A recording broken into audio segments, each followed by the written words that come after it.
Vocês vão ouvir o capítulo 2 do volume 3 de O Livro dos Espíritos.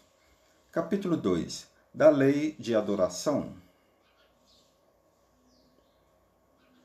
Objetivo da adoração. Pergunta 649. Em que consiste a adoração? Resposta dos Espíritos. Na elevação do pensamento a Deus. Deste, pela adoração, aproxima o homem sua alma. 650. Origina-se de um sentimento inato a adoração ou é fruto de ensino?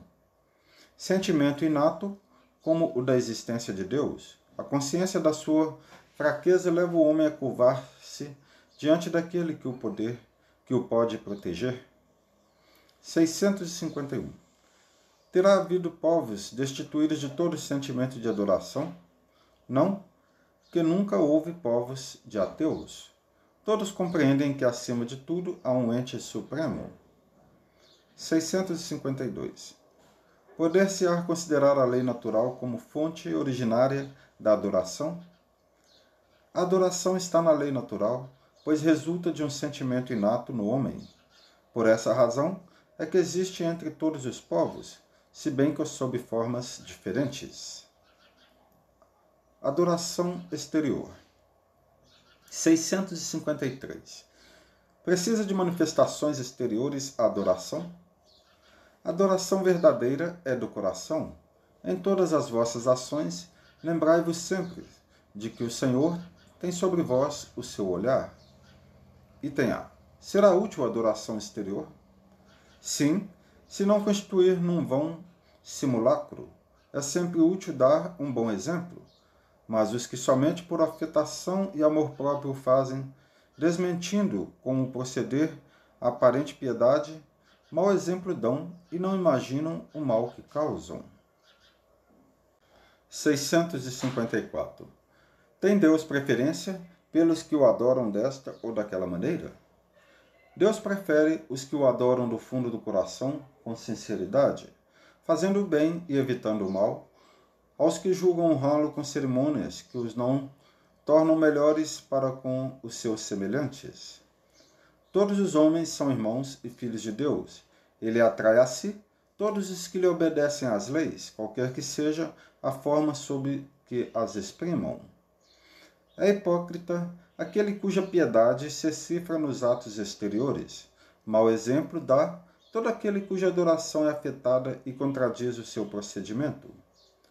Declaro-vos que somente nos lábios e não na alma tem religião aquele que professa adorar o Cristo, mas que é orgulhoso, invejoso e cioso, duro e implacável para com outra, ou ambicioso dos bens deste mundo.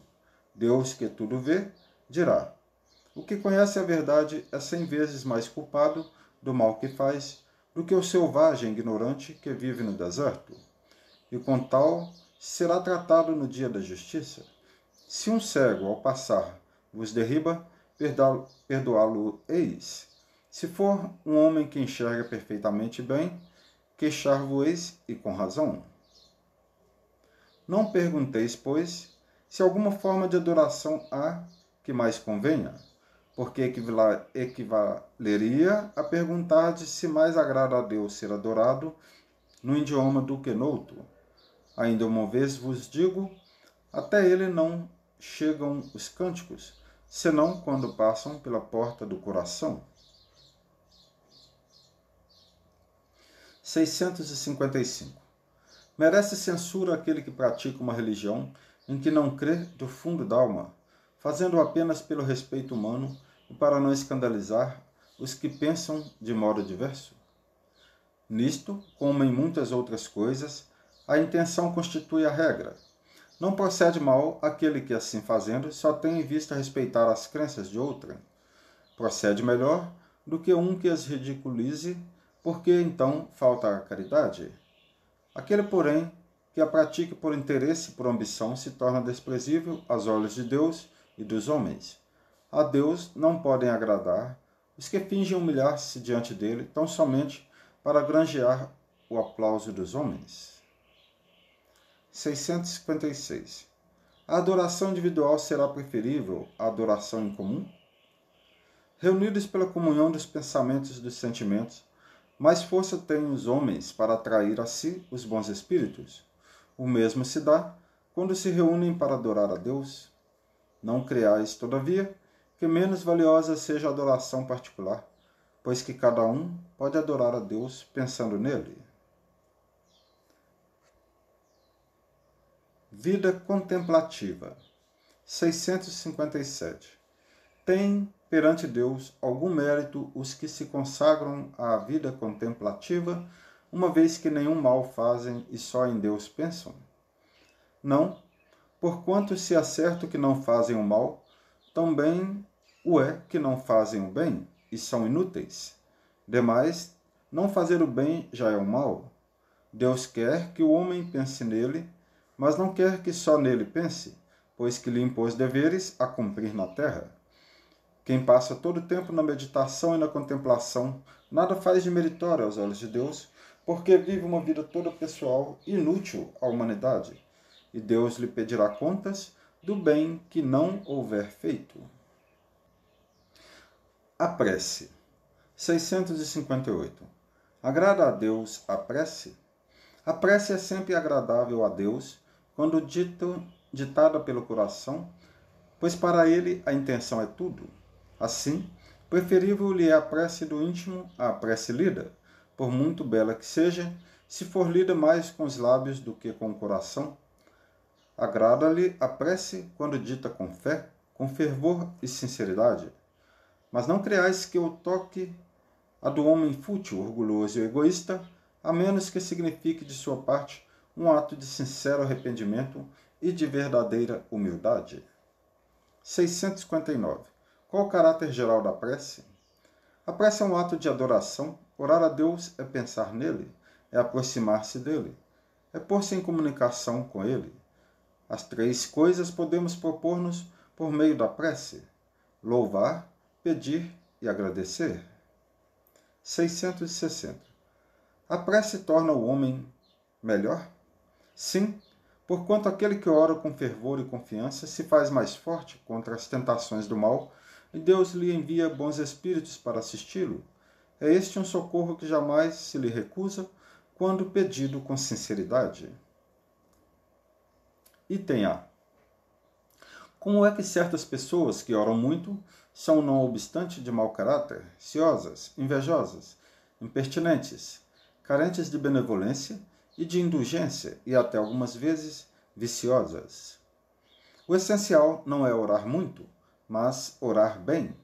Essas pessoas supõem que todo o mérito está na longura da prece e fecham os olhos para seus próprios defeitos. Fazem da prece uma ocupação, um emprego do tempo, nunca, porém, um estudo de si mesmas. A ineficácia em tais casos não é do remédio, sim da maneira por que o aplicam. 661. Poderemos utilmente pedir a Deus que perdoe as nossas faltas? Deus sabe discernir o bem do mal. A prece não esconde as faltas.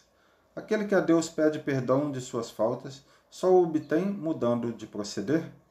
As boas ações são a melhor prece, por isso que os atos valem mais que as palavras.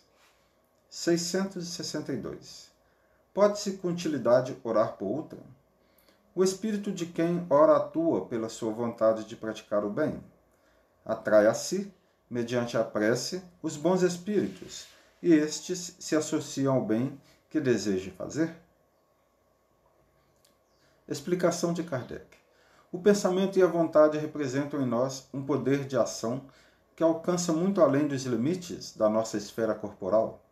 A prece que façamos por outrem é um ato dessa vontade. Se for ardente e sincera, pode chamar em auxílio daquele por quem oramos os bons espíritos, que lhe virão sugerir bons pensamentos e dar a força de que necessitam seu corpo e sua alma. Mas ainda aqui, a prece do coração é tudo, a dos lábios nada vale. 663. Podem as preces que por nós mesmos fizermos mudar a natureza das nossas provas e desviar-lhes o curso?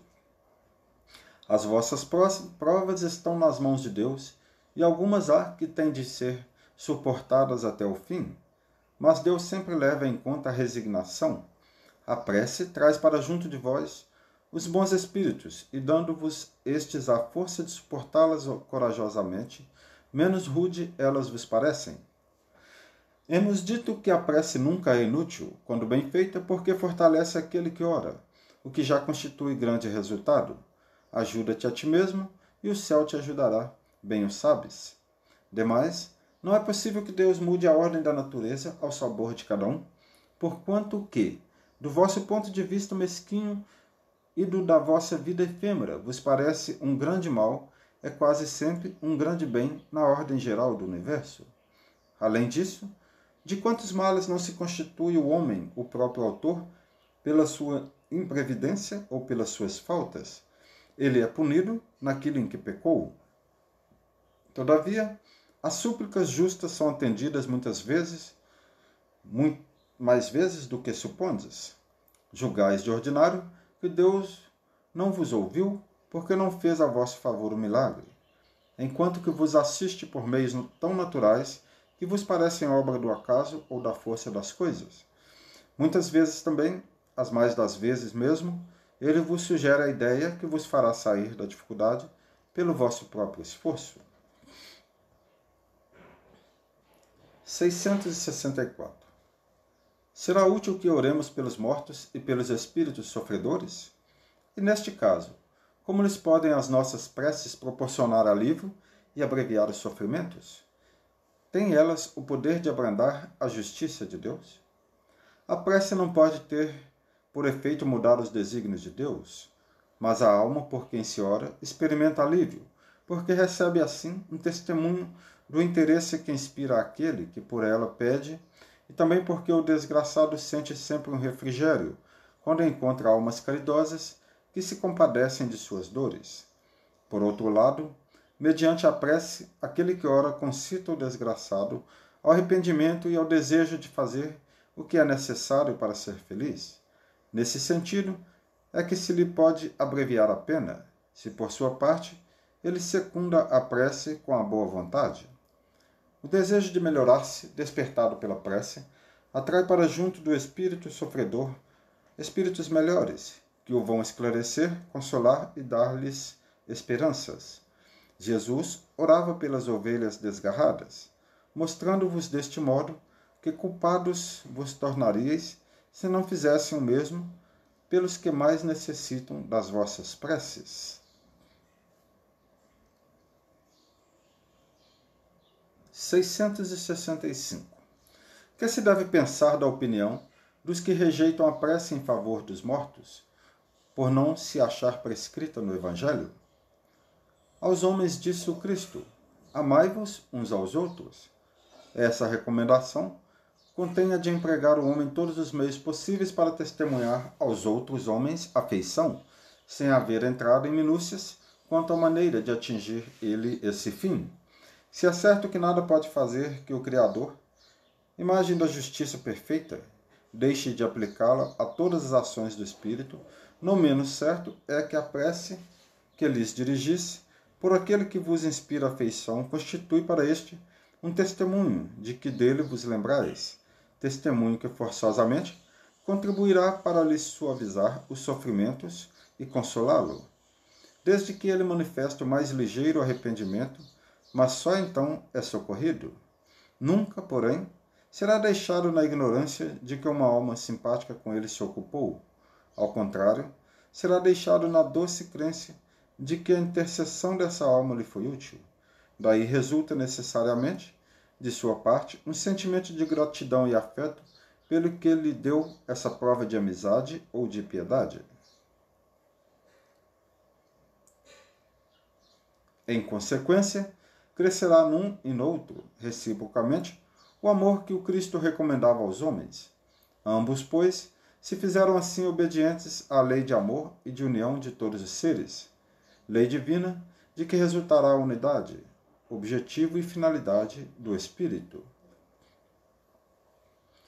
666. Pode-se orar aos Espíritos? Pode-se orar aos bons espíritos, como sendo os mensageiros de Deus e os executores de suas vontades. O poder deles, porém, está em relação com a superioridade que têm alcançado e demanda sempre do Senhor de todas as coisas, sem cuja permissão nada se faz. Eis porque as preces que se lhe dirigem só são eficazes se bem aceitas por Deus. Politeísmo. 667. Por que razão, não obstante ser falsa, a crença politeísta é uma das mais antigas e espalhadas?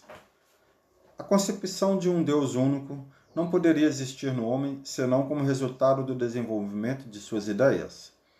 Incapaz pela sua ignorância de conceber um ser imaterial, sem forma determinada, atuando sobre a matéria, conferiu-lhe o homem atributos da natureza corpórea, isto é, uma forma e um aspecto, e, desde então, tudo que parecia ultrapassar os limites da inteligência comum era para ele uma divindade. Tudo que não compreendia devia ser obra de uma potência sobrenatural. Daí a crer em tantas potências distintas quantos os efeitos que observava, não havia mais que um passo. Em todos os tempos, porém, houve homens instruídos que compreenderam ser impossível a existência desses poderes múltiplos a governarem o mundo, sem uma direção superior, e que, em consequência, se elevaram à concepção de um Deus único. –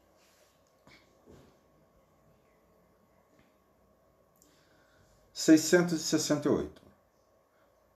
Tendo-se produzido em todos os tempos e sendo conhecidos desde as primeiras idades do mundo, não haverão os fenômenos espíritas contribuído para a difusão da crença na pluralidade dos deuses? Sem dúvida, porquanto, chamando Deus a tudo o que era sobre-humano, os homens tinham por deuses os espíritos. Daí veio que, quando o homem, pelas suas ações, pelo seu gênio, ou por um poder oculto que o vulgo não lograva compreender, se distinguia dos demais, faziam dele um deus e, por sua morte, lhe rendiam culto. Explicação de Kardec. A palavra Deus tinha entre os antigos acepção muito ampla. Não indicava, como presentemente, uma personificação do Senhor da natureza. Era uma qualificação genérica, que se dava a todo ser existente fora das condições da humanidade. Ora, tendo-lhes as manifestações espíritas revelado a existência de seres incorpóreos atuarem como potência da natureza, a esses seres deram eles o nome de deuses, como lhes damos atualmente o de espíritos. Pura questão de palavras, com a única diferença de que, na ignorância em que se achavam mantida intencionalmente pelos que nisso tinham interesse, eles erigiram templos e altares muito lucrativos a tais deuses, ao passo que hoje os consideramos simples criaturas como nós, mais ou menos perfeitas e despidas de seus invólucros terrestres. Se estudarmos atentamente os diversos atributos das divindades pagãs, reconheceremos sem esforço todos os de que vemos dotados os espíritos, nos diferentes graus da escala espírita, o estado físico em que se encontram nos mundos superiores, todas as propriedades do perispírito e os papéis que desempenham nas coisas da terra. Vindo iluminar o mundo com a sua divina luz, o cristianismo não se propôs destruir uma coisa que está na natureza. Orientou, porém, a adoração para aquele a quem é devida. Quanto aos espíritos, a lembrança deles se há perpetuado conforme os povos, sob diversos nomes, e suas manifestações, que nunca deixaram de produzir-se, foram interpretadas de maneiras diferentes e muitas vezes exploradas sob o prestígio do mistério. Enquanto para a religião essas manifestações eram fenômenos miraculosos, para os incrédulos sempre foram embustes. Hoje, mercê de um estudo mais sério feito à luz meridiana, o espiritismo, escoimado das ideias supersticiosas que o ensombraram durante séculos, nos revelam um dos maiores e mais sublimes princípios da natureza. Sacrifícios. 669. Remonta à mais alta antiguidade o uso dos sacrifícios humanos. Como se explica que o homem tenha sido levado a crer que tais coisas pudessem agradar a Deus? Primeiramente, porque não compreendia Deus como sendo a fonte da bondade. Nos povos primitivos, a matéria sobrepuja o espírito. Eles se entregam aos instintos do animal selvagem. Por isso é que, em geral, são cruéis. É que neles o senso moral ainda não se achava envolvido. Em segundo lugar, é natural que os homens primitivos acreditassem ter uma criatura animada muito mais valor, aos olhos de Deus, do que um corpo material. Foi isto que os levou a imolarem primeiro animais e mais tarde homens. De conformidade com a falsa crença que possuíam, pensavam que o valor do sacrifício era proporcional à importância da vítima. Na vida material, como geralmente a praticais, se houverdes de oferecer a alguém um presente, escolhê-lo-eis sempre de tanto maior valor, quanto mais afeto e consideração quiserdes testemunhar a esse alguém. Assim tinha que ser com relação a Deus entre homens ignorantes. Item A. De modo que os sacrifícios de animais precederam os sacrifícios humanos. Sobre isso, não pode haver a menor dúvida. Item B.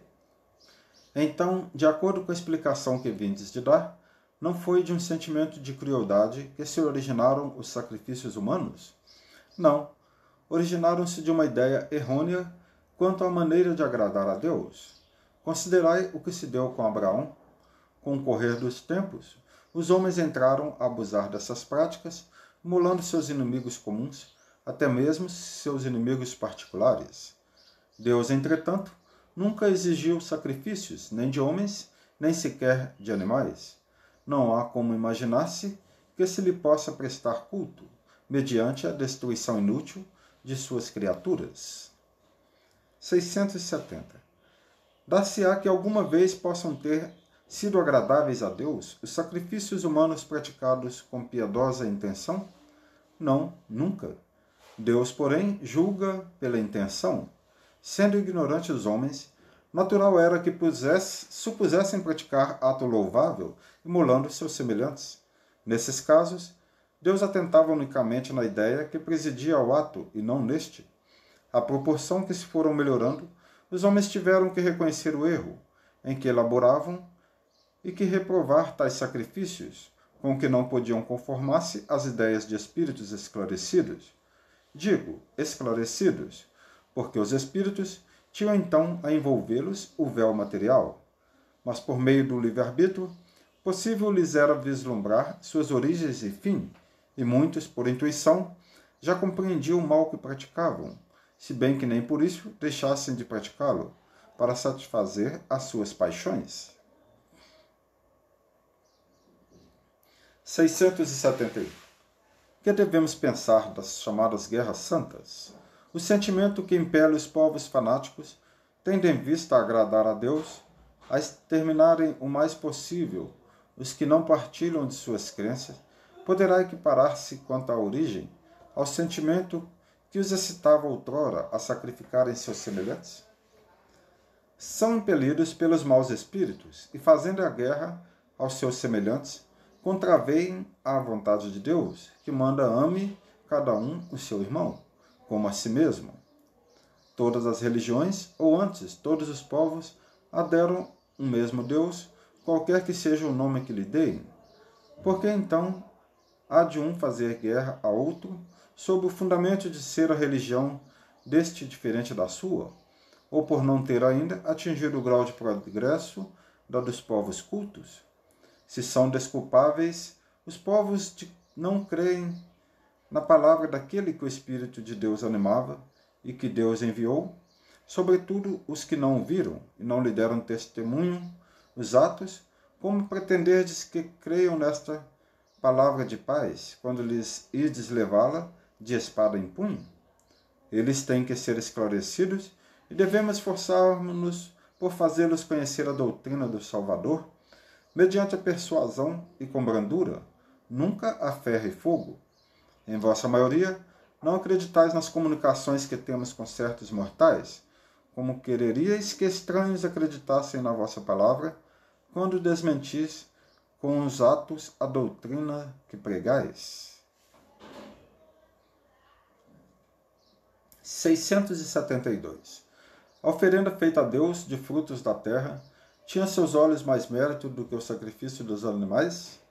Já vos respondi, declarando que Deus julga segundo a intenção e que para ele pouca importância tinha o fato. Mais agradável, evidentemente, era a Deus que lhe oferecessem frutos da terra em vez do sangue das vítimas. Como temos dito e sempre repetiremos, a prece proferida do fundo da alma é 100 vezes mais agradável a Deus do que todas as oferendas que lhes possais fazer. Repito que a intenção é tudo, que o fato nada vale. 673. Não seria um meio de tornar essas oferendas agradáveis a Deus, consagrá-las a minorar os sofrimentos daqueles a quem falta o necessário, e neste caso o sacrifício dos animais, praticado com fim útil, não se tornaria meritório, ao passo que era abusivo, quando para nada servia, ou só aproveitava aos que de nada precisavam. Não haveria qualquer coisa de verdadeiramente piedoso em consagrar-se aos pobres, as primícias dos bens que Deus nos concede na terra? Deus abençoa sempre os que fazem o bem. O melhor meio de honrá-lo consiste em minorar o sofrimento dos pobres e dos aflitos. Não quero dizer com isto que ele desaprove as cerimônias que praticais para lhe dirigirdes as vossas preces. Muito dinheiro, porém, aí se gasta, que poderia ser empregado mais utilmente do que o é. Deus ama a simplicidade em tudo. O homem que se atém às exterioridades e não ao coração é um espírito de vistas acanhadas. Dizei em consciência se Deus deve atender mais à forma do que ao fundo.